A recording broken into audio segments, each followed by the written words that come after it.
Ketua Umum Pengurus Besar Nahdlatul Ulama atau PBNU, Kiai Haji Yahya Khalil Stakuf menyebut aktor politik yang kerap memainkan politik identitas dalam kontestasi pemilu sebagai penipu. Pasalnya, kata dia, politik identitas hanyalah alat untuk menutupi kekurangan kompetitor. Hal ini diliput oleh NU Online Selasa 28 Februari 2023. Politikus yang pakai identitas sebagai alat politiknya itu penipu, ujar Gus Yahya saat menerima kunjungan Badan Pengawas Pemilihan Umum atau Bawaslu di kantor PBNU, Jalan Keramat Raya, Senen, Jakarta Pusat, hari Selasa tanggal 28 bulan 2 2023. Sebagaimana kita ketahui, saat ini politik identitas tengah dimainkan oleh salah satu capres di Indonesia. Baru capres ya. Apa itu politik identitas? Pengertian mengenai politik identitas tidak lepas dari makna identitas itu sendiri.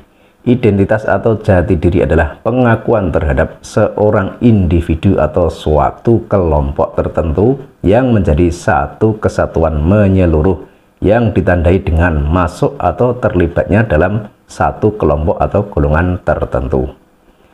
Penggabungan ke dalam kelompok tersebut tidak terlepas dari adanya rasa persamaan yang didasari oleh sebuah identitas. Umumnya, identitas terdapat dalam berbagai bentuk dan jenis seperti identitas gender, agama, suku, profesi, dan lain sebagainya. Politik identitas lahir dari sebuah kelompok sosial yang merasa diintimidasi hingga didiskriminasi oleh negara atau pemerintah dalam menyelenggarakan sistem pemerintahan.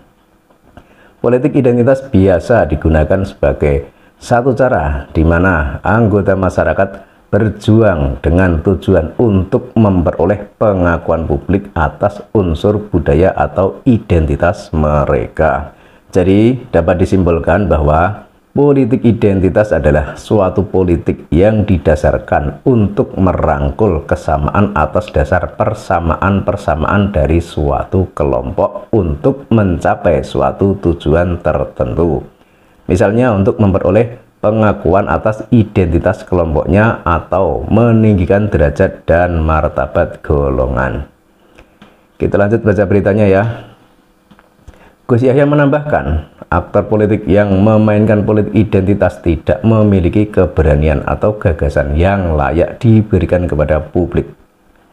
Mereka menipu pemilih dengan artikulasi identitas, kata tokoh kelahiran Rembang 16 Februari 1966 itu. Maka, lanjut dia, tidak berlebihan jika para pemain politik identitas dijuluki sebagai penipu karena dampak nyata politik identitas adalah memustahilkan musyawarah mufakat yang dapat merugikan bangsa. Jadi, sebagaimana kita ketahui, saat ini Gus Yahya statusnya sebagai Ketua Umum PBNU. Jadi, apa yang beliau ucapkan adalah ucapan NU. Apa yang beliau lakukan adalah NU. Sehingga kita sebagai warga negara Indonesia, khususnya para Nahdliyin, sudah seharusnya nurut dan patuh pada perintah atau fatwa dari Ketua Umum PBNU. Karena kalau kita berani menolak, kita berani menentang, sama saja kita melawan NU.